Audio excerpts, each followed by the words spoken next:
We're talking today about the Hart Trophy in the NHL, and Steve Simmons. It's not an easy decision, is it, this year? You know, it's the hardest vote I think I've ever been involved with. And I was talking to a friend of mine in the industry the other day, and he said that it was a lot easier when you could just write Gretzky and you didn't have to think. This year you have to think. There are probably 10 quality candidates for the Hart Trophy, and you only can put 5 on a ballot. And you're probably leaving out maybe 4 or 5 names that deserve to be there. And I don't know if we should rhyme them all down, but for me it begins with Taylor Hall. I think it begins with Taylor Hall with you. After that, maybe Evgeny Malkin, Nikita Kucherov, Nathan MacKinnon, Connor McDavid. There's a lot of names out there that are deserving of this. I'm going to eliminate Connor McDavid. And I say that as the biggest Connor McDavid fan maybe on the planet. I've been watching this kid forever, and I love the way he plays.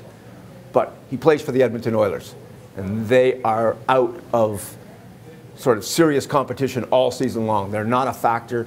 So from game 30 to the end of the season, he's not playing a game that matters. So I don't know how you equate what he accomplished with what Taylor Hall accomplished, or what Marchand accomplished, or what Giroux accomplished, or what Kopitar accomplished, or McKinnon, or any of those guys who are right there pulling their teams along.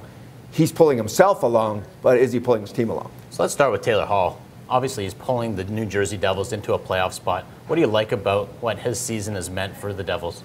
The moments. When does he score? How does he score? The other night, they got a win to continue the playoff fight.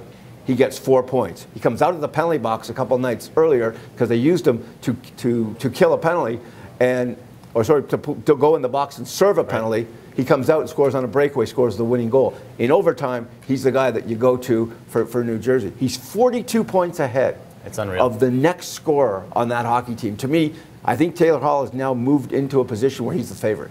Yeah, if not for Taylor Hall, for me, it's going to be between him and Nathan MacKinnon in Colorado, and almost the same reasons that you mentioned for Hall, I'm mentioning for MacKinnon. That team shouldn't even be in a playoff spot.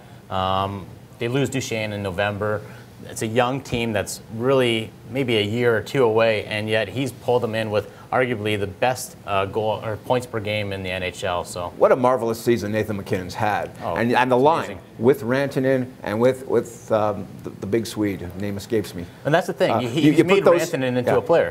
I think Rantanen is a good player. I think maybe not that good. No, but what you have is you have 3 guys together and a center.